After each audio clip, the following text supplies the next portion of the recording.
Hey guys, welcome back to my channel. कैसे हैं आप सब यार? उम्मीद करता हूं सब मजे में होंगे। फॉर्मूला रिवीजन सीरीज लेके हम लोग हाजिर हैं। आज हम लोग बात करने वाले हैं चैप्टर नंबर 3 की, जिसका नाम है रोटेशनल मोशन।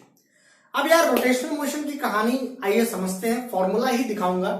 यहाँ पे थोड़ी चीजें हैं जो आप पे डिपेंडेंट है। मैं आपको कुछ चीजें एज अ टास्क दूंगा जो आपको करना है, एंड करना है प्लीज। चलिए, सबसे पहले कुछ भी चीज शुरू करने से पहले रोटेशनल मोशन में एक मात्र है, सबसे इंपॉर्टेंट फॉर्मूला जो आपके सामने दिखाई दे रहा है, जो टेबल आपको दिखाई दे रहा है, that is moment of inertia. यार मोमेंट ऑफ इनर्शिया के बिना रोटेशनल डायनामिक रोटेशनल मोशन को पढ़ना मुश्किल है। आपको मोमेंट ऑफ इनर्शिया सारे याद करने होंगे। रिंग का मोमेंट ऑफ इनर्शिया सेंटर पे, रिंग के 4 मोमेंट ऑफ इनर्शिया थे, डिस्क के 4 मोमेंट ऑफ इनर्शिया थे, रॉड के सेंटर से और एज से 2 मोमेंट ऑफ इनर्शिया थे, स्पीयर के 2 मोमेंट ऑफ इनर्शिया थे, सॉलिड सिलेंडर के मोमेंट ऑफ इनर्शिया थे। ये तमाम मोमेंट ऑफ इनर्शिया का टेबल आपको यहाँ पे दिखाई दे रहा है। इसमें कुछ अगर छूट गया होगा तो वो आपको ऐड करना है। मोमेंट ऑफ इनर्शिया के फॉर्मूले आपको कलेक्ट करना है। एक टास्क मेरी तरफ से ये जरूर है, करिएगा, क्योंकि मोमेंट ऑफ इनर्शिया के बिना इसके न्यूमेरिकल बनाना मुश्किल हो जाएगा आपको। तो moment of inertia along centre, diameter, tangent, ये सारी बातें आपको पता होनी चाहिए और आपको पता है। तो आपके लिए टास्क है मोमेंट ऑफ इनर्शिया निकाल लीजिए। Is it clear? तो ये हो गया मोमेंट ऑफ इनर्शिया की कहानी। अब बात करते हैं सेक्शन 2, यानी ये रिलेशन देखिए, लीनियर मोशन का रिलेशन रोटेशनल मोशन के साथ देखिए। आप अगर ध्यान से देखिए इस टेबल को, तो इसमें आपको ये बात समझ में आएगा कि लीनियर रिलेशन और रोटेशनल रिलेशन में कोई फर्क नहीं है। लीनियर रिलेशन में जहां डिस्प्लेसमेंट को एस से डिनोट किया जाता है, वहां वो थीटा से डिनोट होता है। वेलोसिटी जहां v से डिनोट होती है, वहां ओमेगा से डिनोट होता है। एक्सेलरेशन जहां a से डिनोट होता है लीनियर में, वो यहां अल्फा से डिनोट होता है। इक्वेशन देखिए, s equal to u t plus half a t square को यहाँ पे theta equal to omega not t plus half alpha t square के रिलेशन से हमें तीनों इक्वेशन आपके सामने यूज होते हैं। इन सारे ये सारे इक्वेशन, ये सारे रोटेशन के जितने फॉर्मूले आपको दिखाई दे रहे हैं, ये यूजफुल फॉर्मूले हैं सारे के सारे। तो ध्यान से देखिए, तीनों इक्वेशन, कुछ भी चेंज नहीं है यार, वर्ड्स नोटेशन बदल दिए गए हैं, फॉर्मूले अभी भी वही है, ध्यान से देखिएगा।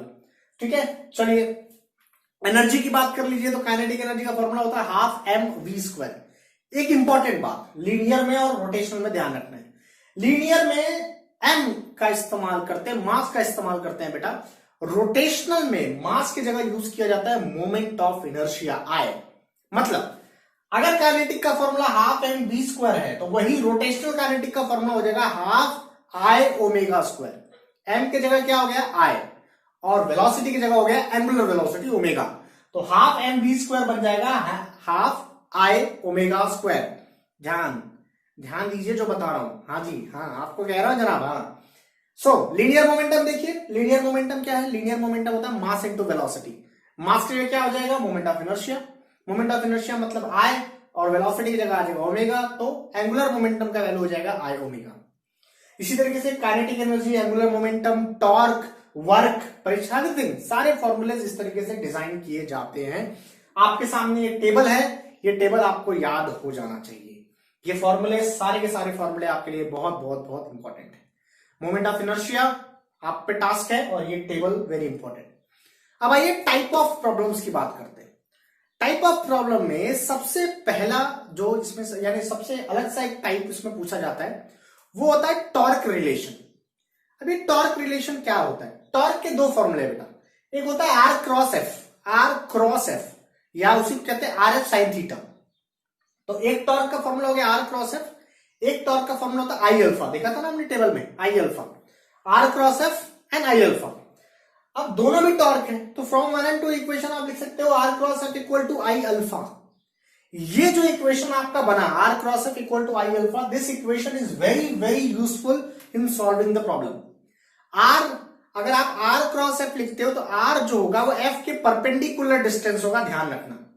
अगर आप साइन थीटा नहीं लिख रहे हो, तो R is a perpendicular distance, याद रखिएगा। R is a perpendicular distance, याद रखिएगा। ठीक है, तो ये जो इक्वेशन है R cross F equal to I alpha, ये इक्वेशन भी आपके प्रॉब्लम सॉल्व करने में हेल्प करेगी। Is it clear? तो इस टाइप का प्रॉब्लम आता है टॉर्क बेस्ड, इसे टॉर्क बेस्ड प्रॉब्लम कह सकते हैं। इस टाइप का प्रॉब्लम आता है टॉर्क बेस्ड प्रॉब्लम, जिसके लिए इक्वेशन होता है R cross F equal to I alpha. हमें क्लियर? चलिए दूसरा टाइप का जो प्रॉब्लम आता है बेटा, दूसरा टाइप का प्रॉब्लम आता है कंजर्वेशन ऑफ एंगुलर मोमेंटम पे। अब कंजर्वेशन ऑफ एंगुलर मोमेंटम क्या कंसेप्ट है? तो एंगुलर मोमेंटम क्या, दो फॉर्मूला है, एक होता है आर क्रॉस पी और दूसरा अभी हमने टेबल में बनाया था आई ओमेगा। असल में दूसरा जो फॉर्मूला है आपको यहां पे ये यूज होता है। कैसे? दो सिचुएशन है, जब बोलेगा एक डिस्क रोटेट कर रही है सेंटर से, उस रोटेटिंग डिस्क पे एक और डिस्क रख दिया। क्या किया आपने? घूमती हुई डिस्क पे एक और डिस्क रख दिया। तो अब बताइए वेलोसिटी क्या हो जाएगी? पहले वेलोसिटी ओमेगा थी तो बाद की वेलोसिटी क्या हो जाएगी? ऐसे सवाल आते हैं, समझ में आ रहे हैं कि एक डिस्क घूम रही थी ओमेगा वेलोसिटी से, एक और डिस्क रख दिया उसके ऊपर, तो क्या वेलोसिटी होगा? ऐसे सवाल सॉल्व होते हैं कंजर्वेशन ऑफ एंगुलर मोमेंटम से। मतलब I1 omega 1 is equal to I2 omega 2। I1 यानी पहले केस की वेलोसिटी, पहले केस का मोमेंट ऑफ इनर्शिया, ओमेगा 1 पहले केस की एंगुलर वेलोसिटी, I2 यानी दूसरे केस की मोमेंट ऑफ इनर्शिया, और ओमेगा 2 आपको निकालना है। तो ऐसे भी प्रॉब्लम्स आते हैं जैसे हम लोग कहते हैं conservation of momentum based problem, जिसमें आपको रिलेशन यूज करना पड़ता है I1 omega 1 is equals to I2 omega 2, जैसा आप देख सकते हैं यहां पे। क्लियर हो रहा है मेरी बात? समझ में आ रहा है? दो type, torque based problem, angular momentum based problem. गड़बड़ मत करिएगा बेटा। टॉर्क बेस्ड प्रॉब्लम के लिए इक्वेशन यूज होता है R cross F equal to I alpha. Angular based momentum के लिए I1 omega 1 equal to I2 omega 2। I1 is the moment of inertia of the first case, omega 1 is the moment of inertia, omega 1 is the angular velocity of the first case, I2 is the moment of inertia of the second case, and omega 2 is the angular velocity of second case। ये दो type के problem हो गए। Clear? Torque based problem हो गए, angular momentum based problem हो गए। मैंने आपको एक टेबल बता दिया, मोमेंट ऑफ इनर्शिया के बारे में बात कर लिए।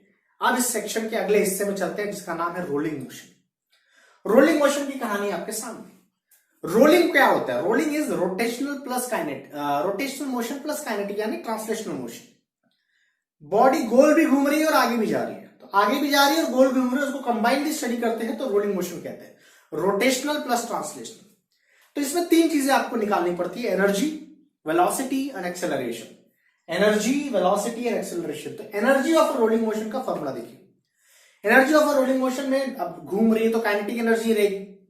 एनर्जी ऑफ रोलिंग मोशन का फॉर्मूला होता है half m v square, v is a mass, centre of mass की वेलोसिटी होती है, तो half m v square in bracket 1 plus K square by R square.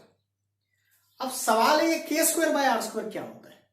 तो K square by R square, यहां पे के जो होता है ना बेटा, वो रेडियस ऑफ गायरेशन होता है। ये कैसे निकालते हैं भाई? के स्क्वायर बाय आर स्क्वायर कैसे निकालते हैं? एग्जांपल समझिए। जैसे मान लीजिए moment of inertia of ring centre में कितना फॉर्मूला होता है? M r square. तो जो भी मोमेंट ऑफ इनर्शिया आपके पास आएंगे उनको एम के स्क्वायर से कंपेयर कर दीजिए। क्या मैंने बोला? जो मोमेंट ऑफ इनर्शिया आएंगे या जो मोमेंट ऑफ इनर्शिया की वैल्यू आपको पता है उसको एम के स्क्वायर से कंपेयर कर दीजिए। जैसे आप ये दोनों कंपेयर करेंगे तो आपको के स्क्वायर बाय आर स्क्वायर की वैल्यू मिल जाएगी। मेरी बात समझ में आ रही है? यानी अगर एम आर स्क्वायर को कंपेयर कर दिया एम के स्क्वायर से, एम एम कट गया, के स्क्वायर बाय आर स्क्वायर की वैल्यू होगी 1। तो उसी तरह के स्क्वायर बाय आर स्क्वायर की वैल्यू एनर्जी में पुट कर दीजिए, रिंग की एनर्जी निकल जाएगी। अगर डिस्क के लिए निकालना चाहते हैं तो डिस्क के लिए सेंटर का फॉर्मूला होता है half m r square. Half m r square को कंपेयर कर दीजिए एम के स्क्वायर से, तो आंसर आ जाएगा K square by R square is 1/2। 1/2 put कर दीजिए, एनर्जी फॉर डिस्क निकल जाएगा। समझ में आ गया? तो K square by R square relation निकालना आना चाहिए। कैसे निकालते हैं? जो भी मोमेंट ऑफ इनर्शिया आपको पता है रिंग का, डिस्क का, आप उसके साथ कंपेयर कर दीजिए, एम के स्क्वायर सॉल्व हो जाएगा। क्लियर? ठीक है, तो एनर्जी का रिलेशन हो गया। उसी तरह से आप देख सकते हैं वेलोसिटी का रिलेशन है, उसी तरीके से आप देख सकते हैं एक्सेलरेशन का रिलेशन है। सभी में ध्यान दीजिए, सभी के डेरिवेशन में, सभी के रिलेशन में K square by R square relation है। मतलब अगर आपको अगर रिंग की एनर्जी निकालनी है, K square by R square की वैल्यू पुट करो, सॉल्व हो गया। वेलोसिटी निकालनी है, K square by R square put करो, वेलोसिटी निकल जाएगी। एक्सेलरेशन निकालना है, do the same thing, acceleration निकल जाएगा। तो ये लॉजिक समझ लेना बेटा, ये लॉजिक पकड़ लो। समझ में आ रहा मैं क्या बता रहा हूं? ठीक है, तो 4 टाइप के प्रॉब्लम्स आते हैं। एक तो टेबल बेस्ड, मैंने पूरा टेबल आपको बताया, उसके लिए कहा मैंने मोमेंट ऑफ इनर्शिया पढ़ लीजिएगा। टेबल बेस्ड, उसके बाद torque based, angular momentum based और रोलिंग पे। 4 टाइप के प्रॉब्लम्स आएंगे, उसके अलावा और कोई टाइप का प्रॉब्लम नहीं आएगा। समझ रहे हैं? मोमेंट ऑफ इनर्शिया वाला टास्क याद रखिएगा, वो आपको कंप्लीट करना है। और डिस्क्रिप्शन में मैंने लिंक दिया हुआ है रोटेशनल मोशन के डिटेल्ड वीडियो का, उस वीडियो को भी जरूर ओवरलुक करिए, आपके क्वेरी क्लियर हो जाएंगे। अगर यहां कुछ चीजें कंफ्यूज रह गई होगी तो उस वीडियो में जरूर क्लियर हो जाएंगे, तो उस वीडियो को भी जरूर ओवरलुक करिए। प्रीवियस ईयर क्वेश्चंस का भी डिस्क्रिप्शन में लिंक है वीडियो का, वहां पे भी आपको उस वीडियो को भी आप जरूर विजिट करिए। चैनल के साथ बने रहने के लिए बहुत बहुत धन्यवाद, और दोस्तों के साथ शेयर कर लीजिए। Thank you so much. आज हमारी 2K फैमिली कंप्लीट हो रही है, 2000 लोग हमारे साथ जुड़ चुके हैं। ये जानकर सुनकर बहुत अच्छा लगता है। Thank you so much for all the appreciation and thank you for so much for your love and support. We achieve this achievement is all just because of you and your love. जो आपने इतना प्यार मोहब्बत दिया यार, help हमेशा करता रहूंगा, आज भी कर रहा हूं, आगे भी करता रहूंगा। ये चैनल आपकी हमेशा मदद करेगा पूरे दिल के साथ। थैंक यू सो मच बने रहने के लिए और सब्सक्राइब करने के लिए इस चैनल को। Thank you so much. लख लख बधाइयां। Thank you.